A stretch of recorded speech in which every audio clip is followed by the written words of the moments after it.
यति धेरै फोहोर एकैचोटि निस्कियो कि त्यसले 2 महिनामै त्यो भदौसम्म पुग्ने कुरालाई चाहिँ भरिदियो। 32 नम्बरको साथीहरू त कन्सिडर गर्नुभएको थियो नि त, उहाँहरूले त साथ सहयोग दिएर नै हामीले त्यो चाहिँ त्यहाँ फोहोर अस्थायी रूपमा विसर्जन गर्दै आएको थियौँ। यो अस्तिदेखिबाट उठाउन नसकेको हुन्थ्यो भनेदेखि कत्रो महामारी हुन्थ्यो होला। एकदम कोर एरियाको साथीहरूसँग सहमति गरेका छौँ। त्योभन्दा अलि परकाले चाहिँ अवरोध सिर्जना त गर्नुहुन्छ नै, त्यो त हामीलाई थाहा छ। जसरी इन्टरनेसनल फ्लाइट भएको छैन त्यति बेला त हामीले त्यो सोचेको पनि थिएनौँ। त्यो धेरै खर्च गरेर बनाएको कारणले गर्दाखेरि चाहिँ हामीले त्यो फोहोर चाहिँ बाहिर लैजाँदैनौँ। त्यो चाहिँ घरभित्रै त्यहीँबाट चाहिँ डढाउने भएको हुनाले बाहिर फाल्दा पनि फालिँदैन। हामीले कमिटमेन्ट के गरेका थियौँ, एउटा हामी जमिन दिन्छौँ होइन, अर्को हामी पानी पुर्याइदिन्छौँ, बाटो पुर्याइदिन्छौँ। त्यो बाहेकको चिजहरू चाहिँ पिपिपी मोडलमा बनाउने, यता ग्यासमा पनि लान सकिन्छ अथवा चाहिँ कुन खालको सिस्टममा लैजाने भनिसकेपछि त्यसले चाहिँ बिजुलीमा ट्रान्सफर गर्न पनि सक्छ। चुनावको मुद्दा बनाएको हुनाले कहाँ हुन्छ भन्ने कुरा चाहिँ यसलाई नगरौँ। प्रायोरिटी 33मा हो। बिहान हामीले 75 जना कुचो लिएर डोको लिएर सडकमा बिहान 4 बजीदेखिबाट हाम्रो फोहोर मैलामा काम गर्ने, सडक सफाइ गर्ने दिदीबहिनी दाजुभाइहरू पोखरामा हुनुहुन्छ। जब पानी आउँछ नि पोखरा, त पानी त सडकबाटै बग्छ हेर्नुहोस्।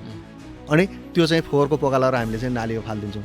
अनि हामी कति जिम्मेवार छौँ त नागरिक। न्यु रोडको 13 ठाउँमा सडकको बिचमा फाल्नुभयो, अनि बिचमा फालेपछि त बिहानै उठाउनु परिहाल्यो। केही दिन पछाडि जब तपाईँको रेगुलर गाडी फोहोर उठाउन आउँछ त्यसपछि बिना कार्डको फोहोर चाहिँ उठाउँदैन। धनराज आचार्यले कहाँ भ्रष्टाचार गरेको छ प्रमाणसहित दिएर आउनु पऱ्यो नि, त्यसै भनिदिएर हुन्छ।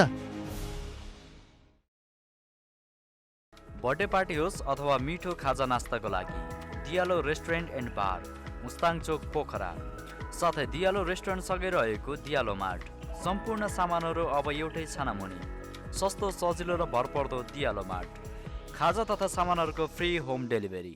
मेयर साहब, वेलकम टु मेरो पोडकास्ट। ल धन्यवाद। दोस्रोचोटि तपाईँसँग फेरि कुराकानी गर्न आएँ। हामी 58 एपिसोडमा बोलाएर रहेछौँ होइन? हजुर, यो कति हो? अब यो 108 होला। भनेपछि 50 एपिसोड पछि म आएछु। ठिक छ, अब 50-50 को इन्टरभलमा हामी कुराकानी गरौँला। त्यो बेलामा हामीले समग्र कुराकानी गऱ्यौँ महानगरको विषयमा, तपाईँका एजेन्डा कामको विषय। मैले टाइटलै के दिएको थिएँ भने 3 वर्षको समीक्षा 2 वर्षको योजना बनाएको थिएँ। समय त्यही थियो। तपाईँले त्यो पोडकास्टमा बोलेको एउटा कुरा चाहिँ फोहोर मैलाको विषयमा हामी कुरा गर्दै गर्दा यसका लागि एउटा छुट्टै एपिसोडमा चाहिँ कुराकानी गरौँला भन्नुभएको थियो। तर हामी यसलाई अलि सकारात्मक तरिकाले कुरा गरौँला भन्ने थियो। तर आज परिस्थितिले तपाईँको बोलीले नै हामीलाई फोहोर मैलाको विषयमा कुरा गर्न ल्याइदियो। पोखरामा पछिल्लो 1 महिना होला सायद, दिन त मैले गनेको छु। 30 दिन भयो हो, 1 महिनादेखि फोहोर उठ्न सकेन।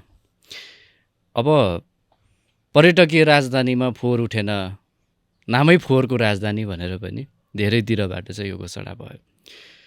यसको ठ्याक्क पृष्ठभूमिमा चाहिँ फोहोर चाहिँ किन उठेन? अब यसको दुईवटा कुरा छ। म पहिल्यै तपाईँको अघिको शब्दलाई नै अलिकति करेक्सन गरौँ। पर्यटनको राजधानी सहर हामीले घोषणा गऱ्यौँ, त्यसपछि अब केही दिन फोहोर उठ्न नसक्दाखेरि जुन ढङ्गले त्यसलाई अलि प्रोपागान्डाको विषय बनायौँ नि हामीले, त्यसो नगर्न पाएको भए राम्रो हुन्थ्यो। फोहोर कहाँ छैन र? तपाईँ हाम्रो शरीरमा पनि छ। हरेक दिन हामी नुहाउन सकेनौँ अथवा बाथरुम जान सकेनौँ भने के होला विचार गरौँ। हरेकको घरमै छ होइन। त्यसलाई व्यवस्थापन गर्ने कुरामा केही अप्ठ्यारो परेको बेलामा चाहिँ हामीले त्यो गम्भीरतालाई चाहिँ बुझ्न सकेनौँ भन्ने मलाई लाग्छ।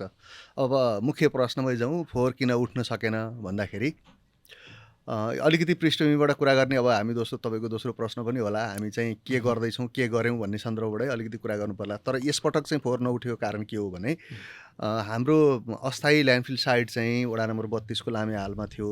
त्यो चाहिँ हामीले ढिलोमा भदौसम्मको लागि पुग्ने गरिकन हाम्रो प्लान थियो। तर भदौको यो 23 र 24 को मोमेन्ट पछाडि यति धेरै फोहोर एकैचोटि अब उत्पादन भयो भनौँ न, निस्कियो कि त्यसले 2 महिनामै त्यो भदौसम्म पुग्ने कुरालाई चाहिँ भरिदियो। त्यसपछिको अर्को ठाउँ कहाँ भन्ने कुरा हामीले व्यवस्था गरिसकेका थिएनौँ। यो बिचमा चाहिँ हाम्रो स्थायी प्रशोधन केन्द्र बन्ने प्रक्रियामै थियो। त्यसको टेन्डर प्रक्रिया सम्पूर्ण सिद्ध्याएर, अहिले म पछाडि त्यसको बारेमा बताउँला, त्यो सिद्ध्याएर चाहिँ हामी त्यो निर्माणको चरणमा थियौँ। यस्तो अचानक एउटा चाहिँ भनौँ न परिस्थितिमै उलटफेर होला भन्ने चाहिँ लागेको थिएन। त्यस कारणले गर्दा अर्को ठाउँ कहाँ 32मै कि अन्यत्र कि भन्ने विषयमा हामीले छलफल गरिसकेको पनि थिएनौँ। र यो आर्थिक वर्षको सम्म चाहिँ कम्तीमा पनि पुरानै ठाउँमा हुन्छ भन्ने हिसाबले बसेको ठाउँमा चाहिँ त्यो ठाउँ भरियो। त्यो भरियो कस्तो ठाउँ थियो भन्नुहुन्छ भने हाम्रो ठुलो खाल्टोमा चाहिँ त्यो पोखराबाट उत्सर्ग हुने सबै फोहोर मैलाहरू चाहिँ जस्ताको तस्तै बजारबाट जस्तो उठायो त्यस्तै लगेर त्यहाँ चाहिँ डम्पिङ गर्ने, साँझ चाहिँ त्यहाँ चाहिँ 10 सेन्टिमिटर माटोले पुर्नै गरिकन हामीले स्थानीयसँग त्यही नै सम्झौता गरेका थियौँ, त्यही अनुसारै त्यो हुँदै आएको थियो। र त्यसको चाहिँ अब अस्तिको आन्दोलन पछाडि पोखरामा अब ठुलो सङ्ख्यामा सरकारी अफिसहरू पनि डढे, निजी संस्थाहरू पनि डढे र चाहिँ अब हामीले झट्ट हेर्दाखेरि फोहोर मैला भनेको चाहिँ घरबाट निकालेको हरेक घरको 2-4 किलो फोहोर जस्तो ठान्छौँ के, त्यस्तो हुँदैन। फोहोर मैलाको कुरा के हुन्छ भने जसरी आकाशबाट पानी पर्दा सबै पानी अल्टिमेटली समुद्रमा पुग्छ नि, बग्दै बग्दै खोल्सामा जाला, कहाँ जाला, होइन, खोलामा जाला, नदीमा हुँदै हुँदै जान्छ नि, त्यसरी नै यो फोहोर मैला पनि तपाईँ हामीले घर बनाउँदाखेरिका इँटाका टुक्रा, ब्लकका टुक्रा, होइन, अब फालेका काठका टुक्रा, तपाईँ हामीले फालेका जुत्ता चप्पल यी तीदेखि लिएर इभन धेरै वर्ष भएपछि घरका सिरक रख्न समेत निस्कन्छ, होइन। ती सबै चिज चाहिँ घुम्दै फिर्दै कसैले गाडीमै राखिदिनु होला, कसैले सडकमा लगेर फाल्ला, कसैले कहाँ लैजाला, अन्तत जाने ठाउँ भनेको ल्यान्डफिल साइट नै हो। त्यो ठाउँमा जाँदाखेरि चाहिँ यो चाहिँ जस्तो हाम्रै अफिसको महानगरपालिकाको चाहिँ 50 वर्षदेखिको सबै कागजपत्रहरू डढे। झन्डै हामीले चाहिँ 500 ट्रकभन्दा बढी त्यहाँबाट निस्केको चिजहरू त्यहाँ लैजान पर्यो होला, पोखरा महानगरको मात्रै, होइन। अब भाटपटिनले मैले सुनेको 5वटा गाडीले 31 दिनसम्म त्यो सबै आधा डढेको के भएको प्रयोग गर्न नमिल्ने सामान सबै पैसा परेको बेच्न राखेको सामान हो नि त त्यो चाहिँ उहाँहरूले लगेर त्यहाँ डम्प गर्नुभयो। अब तपाईँको नल्याउनुहोस् अर्को नल्याउनुहोस् भन्ने कुरो त भएन। सबै सरकारी अफिसका चाहिँ फलाम बाहेकका जुन लिलाम गर्न सकिने कुराहरू बाहेकका अरू सबै सरकारी अफिसका चिजहरू पनि त्यहीँ गए, काठ पनि गए, अब चाहिँ अरू कागजपत्र पनि गए, अरू सबै सम्पूर्ण सामग्रीहरू एकैचोटि ठुलो भोल्युममा फोहोर निस्केको कारणले गर्दा त्यो हाम्रो ठाउँ भरियो। त्यसपछि हामीले अल्टरनेटिभ के हुनसक्छ त भनेर हेर्दा हेर्दै ठाउँ खोज्दा खोज्दै चुनाव पनि नजिकै आयो। चुनाव आइसकेपछि के भयो भने एक त पहिला पनि हामीले चाहिँ फोहोरसँग तर्सनी नै हो, होइन, मेरो घर अगाडिको फोहोर उठाउनै पर्छ तर मेरो ओडामा ल्याउन पाइँदैन, खबरदार भन्ने यो त आम रूपमै चलेको विषय हो। तथापि त्यति हुँदाहुँदै पनि 32 नम्बरको साथीहरूले त कन्सिडर गर्नुभएको थियो नि त, उहाँहरूले त साथ सहयोग दिएर नै हामीले त्यो चाहिँ त्यहाँ फोहोर अस्थायी रूपमा विसर्जन गर्दै आएको थियौँ। त्यो ठाउँ सकिएपछि त्यहीँ पनि अर्को ठाउँमा चाहिँ अर्को खाडलहरू त्यस्तोहरू पनि थिए, त्यो पनि गर्न सकिन्थ्यो होला। तर के हो भने चुनावको कुरा हो, चुनावमा जसले चाहिँ सपोर्ट गर्छ भोट घट्ला भन्ने खालकै कुरा भयो। अनि अनफर्चुनेटली त्यही बिचमा चाहिँ यो हाम्रो स्थायी प्रक्रियाको प्रशोधन केन्द्र बन्ने प्रक्रिया पनि लामो प्रोसेस लियो यसले, होइन। अहिले म पछाडि यो विषयमा जाउँला। त्यो सिद्धिएर चाहिँ अब त्यसको माटो जाँच गर्ने हाम्रो जुन चाहिँ विदेशी संस्था हो, विदेशी कम्पनीको साथीहरूले त्यसलाई टेन्डर जित्नु भएको छ, होइन, उहाँहरूको पक्षमा परेको छ भनौँ न, अथवा ठेकदारको रूपमा अथवा चाहिँ निर्माण कम्पनीको रूपमा चाहिँ नेपाली र विदेशीहरू मिलेको कम्पनी छ जसले चाहिँ युरोपियन टेक्नोलोजी हो र अस्ट्रेलियामा बस्ने एनआरएन र अरू केही विदेशी साथीहरू त्यसमा हुनुहुन्छ भन्ने हामीले सुन्छौँ, होइन। उहाँहरू त्यहाँ फिल्ड भिजिटमा जानुभएको छ जसको कारणले गर्दाखेरि चाहिँ ठाउँ कहाँ हो हेर्ने, अब इन्जिनियरहरूसहित गएर चाहिँ सोइल टेस्ट गर्ने आदि कुराहरू गर्दाखेरि उहाँहरूलाई त्यहाँ स्थानीय साथीहरूले अलिकति अवरोध गरिदिनु भयो, अलिकति उहाँहरू चाहिँ डराउनु भयो भनौँ न, बाँच्नै नसकिने हो कि यस्तो ठाउँमा किन लगानी गर्नु पऱ्यो, होइन, हामी त केही गरौँ आएको हो भन्ने खालको कुराहरू। त्यही बिचबाट परिस्थिति अलिकति बिस्तारै बिस्तारै भड्किएर चाहिँ वडा नम्बर 33मा चाहिँ एउटा अलि अप्रिय घटना पनि घट्यो कार्यालयमा, जुन यहाँहरूले सुन्नुभएको छ। त्यसपछि त के भयो भन्दा यो त यति ठुलो चाहिँ अब सनसनीपूर्ण खबर भयो, वरपरका जिल्लामा त छोड्नु देशभरि भयो। अब चाहिँ यहाँ पनि ओल्लो गाउँ पल्लो वडा सबैतिर चाहिँ अब यो फोहोर भन्ने त सुन्नै नहुने चिज हो भने जस्तो गरिकन चाहिँ भाष्य तयार भयो, जसको कारणले गर्दाखेरि चाहिँ हामीले तत्कालै अर्को ठाउँ तयार गर्न सकेनौँ, होइन, दिएनौँ भनौँ न। हामी त 14-15 ठाउँमा चाहिँ दिनभरि आज कुराकानी गऱ्यो स्थानीयसँग, प्योर स्थानीय जो हुनुहुन्छ नि सरकारवाला, उहाँहरूसँग भएर कन्भिन्स गरेर ठिक छ यसरी गर्ने भनेर भन्यो। उठ्दाखेरि त ऊ 5 किलोमिटर 7 किलोमिटर 20 किलोमिटर परेकाले चाहिँ खबरदार हाम्रो वडामा ल्याउन पाइँदैन भनिदिन्छ, सङ्घर्ष समिति बनाइदिन्छ, अनि फेरि लुडो खेले जस्तो क्या, ठिक्क लयो अब त सकियो भन्यो, उज्यालो भएर चाहिँ अब भोलि बिहान गाडी मुभ गर्ने भन्ने बेलामा त ल भएन अवरोध हो भन्ने खालको भयो। यस्तै बिचमा चाहिँ हामीले 27 दिन चाहिँ बितायौँ र 3 दिनको लागि यो अहिले गरेको चाहिँ अहिले जुन उठायौँ, अब हिजो पानी पर्यो शिवरात्रिको दिनमा चाहिँ यदि यो अस्तिदेखिबाट उठाउन नसकेको हुन्थ्यो भनेदेखि कत्रो महामारी हुन्थ्यो होला। हामीले 1300 ट्रक जति फोहोर चाहिँ यो एक कहाँ व्यवस्थापन गर्नुभएको छ? यो अहिले चाहिँ हामीले वडा नम्बर 21 को यो सेती र चाहिँ फुर्से खोला मिसिएको ठाउँको भित्तामा चाहिँ त्यसलाई चाहिँ को खाली ठाउँमा खाडल खनेर गाडेको छौँ अहिले। त्योभन्दा बिचमा पनि हामीले मुख्य सडक भएको चाहिँ त उठाएका थियौँ। त्यो चाहिँ हामीले उपत्यका नगर विकास समितिको आफ्नै जमिनमा चाहिँ वडा नम्बर 9 को त्यहाँ पहिला निर्माण व्यवसायी सङ्घको कार्यालय पनि थियो, त्यो ठाउँ हटाएर अहिले हामीले चाहिँ यो 2 व्हिलरको चाहिँ वर्कसप बनाउने भनेर त्यहाँ तयारी गर्दैथ्यौँ। त्यही ठाउँमा चाहिँ हामीले बिचको समयमा पनि उठायौँ। यसरी यो 1 महिनाको बिचमा 2 चोटि, पहिला 2 दिन, अहिले 3 दिन गरेर 5 दिन चाहिँ हामीले उठायौँ र एकदमै तत्कालीन व्यवस्थापन मात्रै हो। र अब आज पनि हामीले अरू 2-3 ठाउँहरूमा चाहिँ कुराकानी गरिरहेछौँ र यो चाहिँ तत्कालीन गर्ने कुराहरू एउटा रह्यो। त्यसपछि हामी अस्थायीको पनि हामीले 11 ठाउँमा त्यो सम्भावित ठाउँहरूको अध्ययन गरेका छौँ। त्यसको BIS गर्ने कुराहरू कतिपयको IE गर्नुपर्ने हुन्छ, कतिपयको त्योभन्दा नगर्नु नपर्ने खालको ठाउँहरूमा चाहिँ BIS गर्ने पनि हुन्छ। त्यो सम्पूर्ण प्रक्रियाहरू सकेर एकदम कोर एरियाको साथीहरूसँग सहमति गरेका छौँ। त्योभन्दा अलि परकाले अब चाहिँ अवरोध सिर्जना त गर्नुहुन्छ नै, त्यो त हामीलाई थाहा छ। त्यो समेत हेरिकन यसमा कति अवरोध हुनसक्छ भन्ने कुराहरूको पनि आकलन गरेर हामीले अब अस्थायी चाहिँ यो 15 गतेसम्ममा अस्थायीसम्म पुग्ने, त्योभन्दा अगाडि तत्कालीनै गर्दै जाने भन्ने प्लानमा छौँ। र चुनावको लगत्तै अनि हामी स्थायीको पनि जे अवरोधहरू आएका छन् तिनलाई चाहिँ सबै राजनीतिक, यो बिचमा चाहिँ फेरि यहाँहरू देख्नु भएको छ 3 चोटि त हामीले राजनीतिक पार्टीहरूसँग पनि छलफल गऱ्यौँ। सबै राजनीतिक पार्टीहरूको चाहिँ हाम्रो पुरै 100% साथ सहयोग छ। महानगरलाई त बरु चाहिँ जानुहोस् भनेर भन्ने हुन्छ। अब मसी सुक्न पाएको छैन, गेटबाट बाहिर निस्कन पाएको छैन, ल अब हामी यहाँ त सुईको थाहा पाइहाल्यो। भर्खरै महानगरको चाहिँ टिम आएको थियो, कर्मचारीहरू आएका थिए, अथवा अधिकांश ठाउँमा त हाकिम साहबमा पनि पुगिरहेकै छौँ होइन। जब हाम्रो गाडी त्यहाँ पुगेको देखिन्छ अथवा हामीलाई त्यहाँ देखिहाल्छ, नचिन्ने कोही हुँदैन होइन। पक्कै पनि अहिले त अरू कार्यक्रममा गएको छ भने नि फोहोरफाल ठाउँ हेर्नै आएको हो कि मेयर भने जस्तो त्यस्तो खालको भाष्य पनि तयार भइरहेछ। त्यस कारणले गर्दा यहाँ त हुँदैन भन्ने, मुखले ठिक्क पार्ने तर चाहिँ यहाँ हुँदैन भन्ने खालकै कुरा भएर यस्तो चाहिँ अहिलेसम्म रहेको हो। मलाई लाग्छ हामी छिटै नै यसलाई समाधान गर्दैछौँ। जस्तो हिजोसम्म चाहिँ के भयो भने पोखराका सबै चोकहरू मुख्य तपाईँको त जलेको महानगर बाहिर त सबैभन्दा ठुलो नै डङ्गुर थियो 2 साइडमै होइन। हिजोसम्म चाहिँ उठाउनु भयो। अब भोलिदेखि फोहोर उठ्छ कि उठ्दैन? आजसम्म उठ्छ। आजसम्म चाहिँ अब सबै ठाउँको घर घरको नै उठाएको छौँ होइन। अस्तिको दिनमा हामीले यो म्याराथन हुने रुट जति चाहिँ 13-14 वटा पर्ने चाहिँ म्याराथनको रुट, त्यसमा विदेशी पाहुनाहरू पनि आएको हुनाले कम्तीमा चाहिँ लेक साइडलाई त हामीले प्रायोरिटीमा उठाएको छौँ। लेक साइड भन्दाखेरि फेरि बेगनास पनि त लेक साइड हो भन्ने कुरा पनि हुन्छ होइन। हामीले खास गरी तालको ठुला तालहरूको चाहिँ किनारको उठाएका छौँ, पोखरा र बेगनासको पनि उठायौँ होइन। त्यो बाहेक चाहिँ म्याराथनको मूल रुटको चाहिँ सुरुमा उठायौँ, त्यसपछि मुख्य सहरी क्षेत्रको सबै उठायौँ र हिजोबाट घर घरको पनि उठाएको छौँ होइन। मलाई लाग्छ हाम्रो साथीहरू चाहिँ आज दिनभरि पनि, आज भरे राति 8-9 बजीसम्म पनि हामी उठाउँछौँ र त्यो चाहिँ अस्ति यो जुन हामीले तत्कालीनका लागि सहमति गरेको ठाउँमै हामी त्यहाँ लैजान्छौँ। भोलि बिहानबाट त्यहाँ जाँदैन होइन। हाम्रो सहमति नै त्यहाँ त्यही छ र त्यसलाई चाहिँ पुरेर त्यसलाई चाहिँ आवश्यक चाहिँ भनौँ न भोलि पछाडिसम्म पनि ग्याबिन वाल लगाउनु पर्नेदेखि लिएर प्रोटेक्सन गर्नुपर्ने कुराहरू सबै गर्ने नै हामीले सहमति गरेका छौँ। अरू 3-4 ठाउँमा पनि हामीले तत्कालीनको लागि चाहिँ हेरिरहेछौँ। हाम्रो टोली अहिले पनि फिल्डमै छ।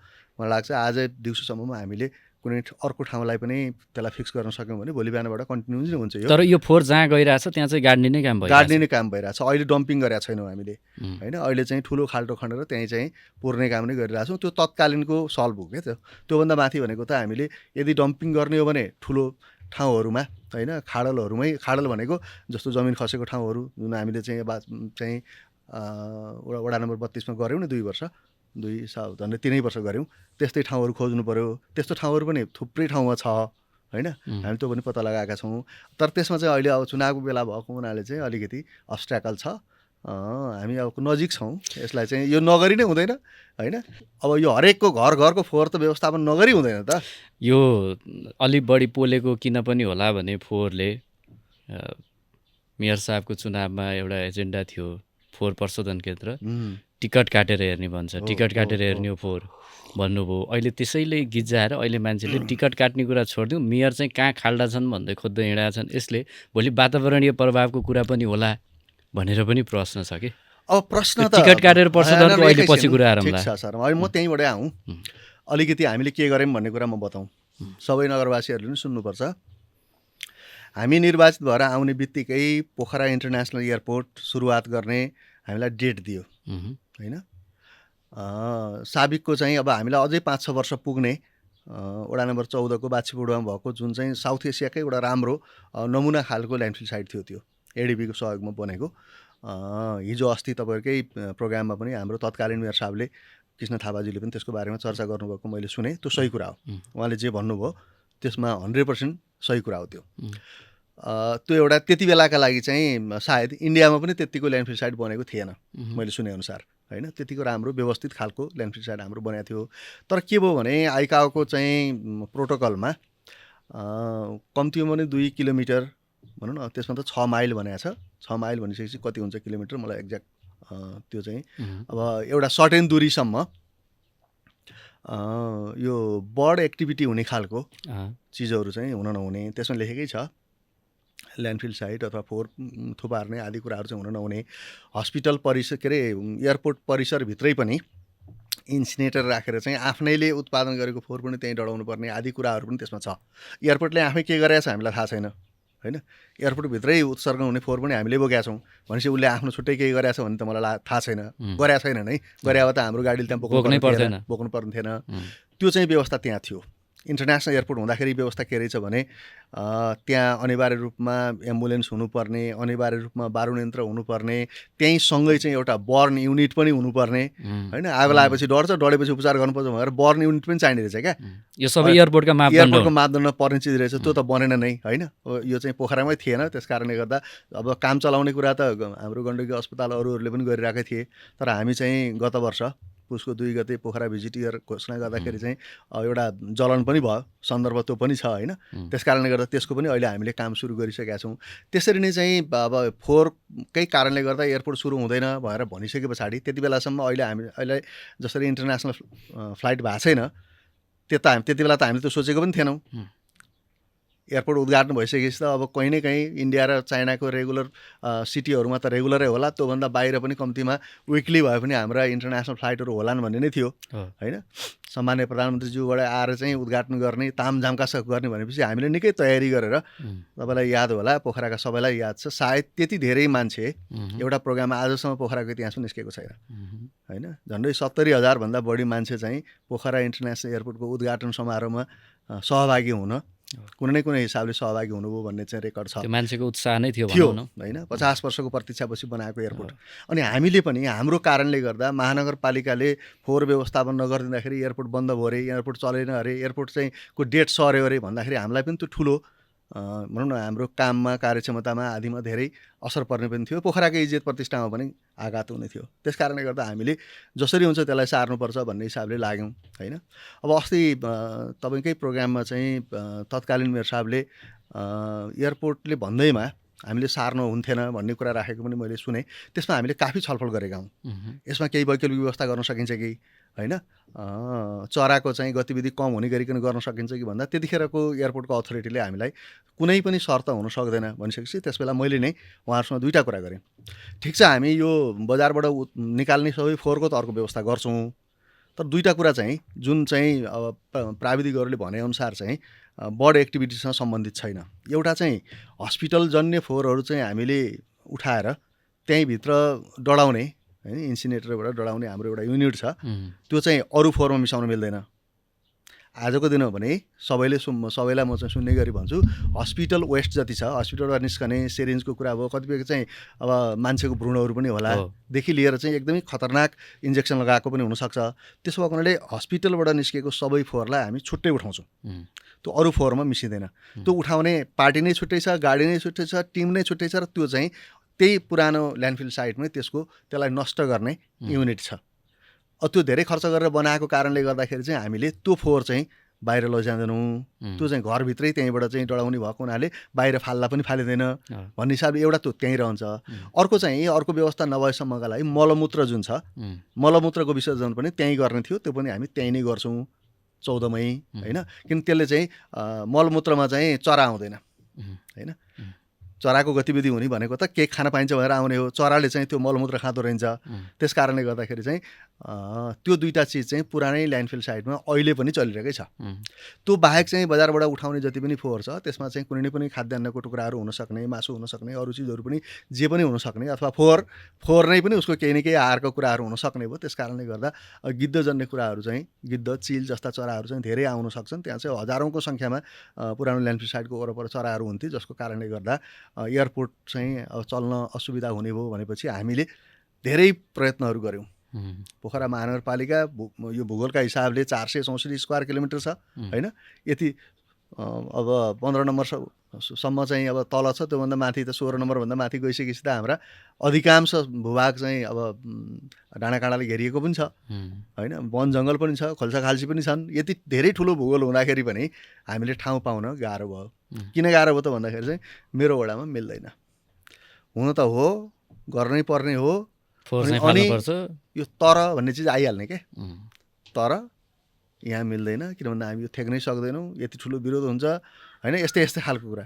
त्यति बेला के थियो, सुरुमा भर्खर निर्वाचित भएको बेला थियो, कसैले पनि त्यहाँ त्यो ट्याकल गर्ने अथवा चाहिँ एग्नेस्टमा बोल्न सक्ने हामीसँग ताकतै छैन भन्ने खालका कुराहरू भए होइन।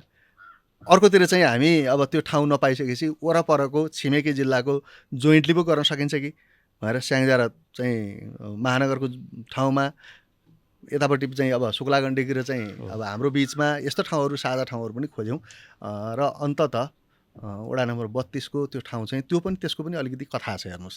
सजिलै दिएको नै होइन। त्यहाँ चाहिँ त्यो वरपर भएको साथीहरूको चाहिँ बाआमाहरू जो हुनुहुन्थ्यो उहाँहरूको झन्डै 50 रोपनी जति जमिन चाहिँ खसेको रहेछ सेतीमा। अब बाँकी रहेको 4-5 रोपनी छ जहाँ घर छ, त्यो पनि खस्यो भने हामी सुकुम्बासी नै हुने हो होइन। वरपरको मान्छेले जतिसुकै विरोध गरौँ, जे हामी चाहिँ सहनुपर्छ सौँला, नजिकै राधाकृष्ण मन्दिर छ, वृद्धाश्रम छ, गुरुकुल छ, तथापि हामी यो सबै सौँला। तर यो खाल्टो तपाईँहरूले चाहिँ शर्तसहित, उहाँहरू के शर्त राख्नु भने तपाईँले बाटोमा चाहिँ हामीले पहिले यो सेग्रिगेसन गर्थ्यौँ, छुट्याएर यहाँ लामे आलमा हुँदाखेरि चाहिँ तपाईँको के अरे बाछीबुढामा हुँदाखेरि चाहिँ छुट्याउने टेन्डर छुट्टै गरेर त्यसबाट चाहिँ थुप्रै पैसा पनि आउँथ्यो होइन। छुट्टै ठेकेदारले त्यसलाई छुट्याएर काम लाग्ने जति त्यहाँबाट निकालेर उनीहरू बेच्थे, त्यसपछि बाँकी रहेको मात्रै डम्प गरिन्थ्यो। तर त्यहाँ हामीले के भन्यो, यो हामी त्यो गरेर चाहिँ खाल्टो नपर्दिउँला कि भन्ने हिसाबले त्यति समय रहला भन्ने भएको उहाँहरू पनि मान्नुहुन्थ्यो होला। त्यतिखेर त हामीले चाहिँ बढीमा 1.5 वर्ष जतिमा चाहिँ हाम्रो स्थायीको प्रक्रिया सुरु हुन्छ भन्ने अघि तपाईँले प्रश्न सोधेकै ठाउँमा म आउँदैछु होइन। अनि त्यही भन्ने भएपछि हामीले के सहमति गऱ्यौँ भने बजारबाट जस्तो उठाइन्छ त्यस्तै ल्याएर हामी त्यो खाल्टोमा हाल्दै जान्छौँ, हरेक दिन माटोले पुर्दै जान्छौँ र यो खाल्टो पुरेर मात्रै हामी यहाँबाट निस्कन्छौँ, ताकि त्यसो गर्दाखेरि चाहिँ उहाँहरूको अब बाँकी रहेको जमिन चाहिँ नखस्ने भयो होइन। र त्यसमा अन्तिममा चाहिँ हामीले माथि माटो गरेर चाहिँ होइन वृक्षारोपण गरेर छोड्छौँ। भनिसके पछाडि चाहिँ अब पछि चाहिँ खेती गर्न केही बिरुवाहरू उम्रने, खेती गर्न सक्ने भयो भने बस्न त हुँदैन, त्यो दब्न सक्छ पछि बिस्तारै, त्यसमा फेरि थप्दै पनि जानु पर्ला होइन। तर बाँकी रहेको ठाउँहरूलाई नखस्नका लागि त्यसले सपोर्ट गर्न सक्छ भन्ने हिसाबले त्यो खाल्टो पुर्ने कुरामा हामी सहमत भयौँ र अब झन्डै 2.5 वर्ष हामीले त्यही खाल्टोमा त्यो पुर्यौँ होइन। त्यो एउटा परिस्थिति थियो भने अर्कोतिर चाहिँ हामीलाई त्यतिखेरसँग आएका विज्ञहरू सबैले चाहिँ यो सलिड वेस्ट म्यानेजमेन्ट गर्ने सन्दर्भमा फोहोरलाई मोहर बनाउन सकिन्छ होइन, वेस्ट टु इनर्जी, फोहोरबाट चाहिँ इन्धन निकाल्न सकिन्छ, यस्तो यस्तो प्रक्रिया छ भनिसके पछाडि हामीले कहाँ भएको छ त भन्दा नेपालको सन्दर्भमा चाहिँ धरानमा मात्रै सिएनजी ग्यास उत्पादन गरेको देखियो। त्यहाँ चाहिँ टेम्पो चलाएको पनि हामीले देख्यौँ होइन, पेट्रोल पम्प जस्तै पम्प राखेर ग्यास वितरण गरेको पनि देखियो, सानो सङ्ख्यामा छ त्यहाँ होइन, सानो क्वान्टिटीमा। त्यो भइसकेपछि अरू मित्र राष्ट्र भारतमा पनि 25 मेगावाटको बिजुली निकालेको पनि देखियो। हाम्रो यहाँबाट प्राविधिक टोली पनि हामीले पठायौँ होइन। त्यसपछि अरू विदेशका सहरहरूमा पनि म अरू विभिन्न कार्यक्रमहरू जाँदाखेरि पनि जसलाई जे चाहिएको छ त्यसमा कुरा गर्ने हो होइन। त्यसपछि तपाईँहरूको सलिड वेस्ट म्यानेजमेन्ट कसरी गर्नुभएको छ प्लिज मलाई चाहिँ एक्चुअली भिजिट गराइदिनुहोस् भन्दाखेरि मैले धेरै ठुला सहरहरूको होइन, साङ्घाईको भन्नुहोस्, बेजिङको भन्नुहोस्, टोकियोको भन्नुहोस्, क्वालालम्पुरको भन्नुहोस्, धेरै सहरहरूमा चाहिँ जहाँ जहाँ म चाहिँ जाने अनुकूलता मिल्यो ती सहरहरूको चाहिँ सलिड वेस्ट म्यानेजमेन्ट कसरी गरेको छ भन्ने कुराहरू पनि मेरो सेड्युलमा नभए पनि मैले हेरेँ होइन। त्यो हेर्दाखेरि चाहिँ के देखियो भनेदेखि चाहिँ फोहोरबाट बिजुली निकाल्न सकिने, खाना पकाउने ग्यास जो सिएनजी ग्यासलाई एलपिजी ग्यासमा परिणत गर्न सकिने, कम्पोस्ट मल निकाल्न सकिने, यस्तो धेरै ठाउँहरूमा देखियो। तर ती सहरहरूमा पनि 100% फोहोर चाहिँ त्यसरी प्रयोग गरेको देखिएन। उहाँहरूकोमा पनि एउटा सर्टेन पार्ट त्यो गर्ने, अरू त अलि पर लगेर डम्प गर्ने नै रहेछ होइन। तर अब आफ्नो आफ्नो ठाउँहरूमा सबैकोमा चाहिँ जति खाली ठाउँ छ, कतिपयले त समुद्रको चाहिँ अब अलिक फरक ठाउँहरूमा लगेर हाम्रो जस्तै गरेर गाड्ने पनि रहेछन् होइन। अब आफ्नो आफ्नो जे सम्भव छ त्यो खालको कुराहरू गर्ने देखियो। त्यो भइसकेपछि हामीले चाहिँ यहाँ व्यापक छलफल गऱ्यौँ, विज्ञहरू राख्यौँ र छलफल गरिसके पछाडि चाहिँ यो वेस्टबाट इनर्जी निकाल्ने गरिकन तपाईँहरूको के प्रस्ताव छ ल्याउनुहोस् भनेर आह्वान गऱ्यौँ र सँगसँगै त्यसलाई चाहिने जमिनको व्यवस्थापनका लागि पनि अगाडि बढायौँ। र वडा नम्बर 33 को झाँक्री खोला भन्ने ठाउँमा चाहिँ झन्डै 100 रोपनी जमिन चाहिँ 96 रोपनी जमिन चाहिँ हामीले त्यसलाई रोका राख्ने प्रोसेसमा पनि लग्यौँ होइन। त्यति बेला त अब यो यसरी प्रशोधन केन्द्र बन्ने हो यस्तो त्यति बेलाको जो साथीहरू टोल विकास संस्थामा जो हुनुहुन्थ्यो आमासँग जो हुनुहुन्थ्यो होला अब समाजको को हुनुहुन्थ्यो को आउनुभयो को आउनु भएन अहिले त मलाई त 3 वर्ष भइसक्यो होइन ती संस्थामा पनि लिडरसिप चेन्ज भयो होला होइन त्यो मिटिङमा कतिजना आउनु भएको थियो अब अहिले नयाँ आएकाहरूले त हामीलाई थाहा भएन भन्नु सक्ने पनि स्वाभाविक रह्यो होइन अनि बिचमा ग्याप पनि भयो यत्रो समय लाग्ला भन्ने पनि थिएन र हामीलाई विज्ञहरूले दिएको सुझाव अनुसार के थियो भनेदेखि चाहिँ त्यो चाहिँ भुइँ सम्झाउन जति समय लाग्छ तपाईँले जमिन दिइसकेपछि हामीले कमिटमेन्ट के गरेका थियौँ भने एउटा हामी जमिन दिन्छौँ होइन अर्को हामी पानी पुर्याइदिन्छौँ बाटो पुर्याइदिन्छौँ त्यो बाहेकको चिजहरू चाहिँ पिपिपी मोडलमा बनाउने पब्लिक पार्टनरसिप मोडलमा बनाउने तपाईँहरू को सक्नुहुन्छ आउनुहोस् भनेर इन्टरनेसनली हामीले ग्लोबल टेन्डर गऱ्यौँ त्यसमा 21वटा पार्टीले चाहिँ फर्म किन्नुभयो 5वटाले मात्रै बुझाउनु भयो किन भन्दा यो त फरक खालको टेक्नोलोजी थियो घर बनाएको जस्तो पुल बनाएको जस्तो विषय त थिएन होइन त्यसमा आफ्नो दक्षता पनि चाहियो लगानीको कुरा पनि रह्यो भनेपछि 5वटाले मात्रै त्यसमा सबमिट गर्नुभयो र 5वटा मध्ये 3टा मात्रै क्वालिफाइड भयो 3टा मध्येमा पनि एउटा पार्टी मात्रै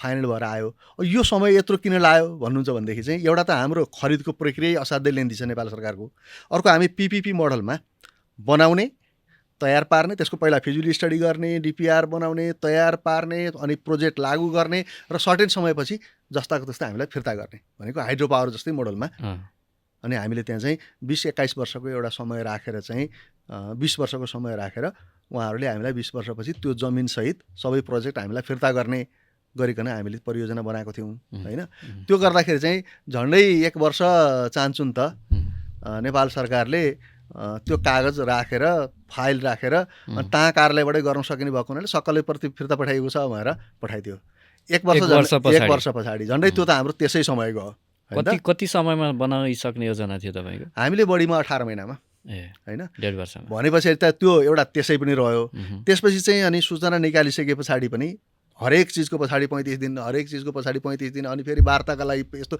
नेगोसिएसन समिति बनाउनु पर्यो त्यो चाहिँ पिपिपी मोडलमा के छ भने 5 अरब 79 करोड भनेको 6 अरब भन्दा तलको चाहिँ पिपिपी मोडलमा गर्न सकिने 6 अरब भन्दा माथिको प्रोजेक्ट चाहिँ लगानी बोर्डले गर्ने भन्ने नेपाल सरकारले बनाएको वैदेशिक अथवा स्वदेशी यो सार्वजनिक निजी साझेदारी अन्तर्गत सरकार आफै बाहेक अरूको पनि पक्षलाई सहभागी गराएर गर्ने प्रोजेक्टहरूको सन्दर्भमा त्यो पोलिसी छ होइन त्यो अनुसार चाहिँ त्यसको सबै प्रोसेस फलो गर्दाखेरि चाहिँ निकै समय लाग्यो र त्यही बिचमा चाहिँ अरू घटनाहरू पनि घटे होइन जस्तो अब अघिल्लो वर्ष यो अलि छिटो पनि हुन्थ्यो होला अब यो भिजिटियरको सन्दर्भमा चाहिँ अब भनौँ न बलुन विस्फोट भयो केही समय झन्डै 2-3 महिना चाहिँ त्यसले चाहिँ म पनि बिरामी भएँ जसको कारणले गर्दाखेरि पनि त्यो कहाँ पुगेको छ भन्ने प्रोसेस पनि देखि लिएर केही अब्स्ट्याकलहरू पनि आए भने अब अस्ति चाहिँ जेएनजी मुभमेन्ट पछाडि पनि फेरि 2-3 महिना अर्को गयो यस्ता केही 4-5 महिना चाहिँ हाम्रा आन्तरिक कारणले गर्दा पनि ढिलो भयो अरू चाहिँ सरकारी प्रोसेसले गर्दै लामो भएर हामीले मङ्सिरको 9 गते त्यो चाहिँ प्रोसेस फाइनल गऱ्यौँ 82 मङ्सिरको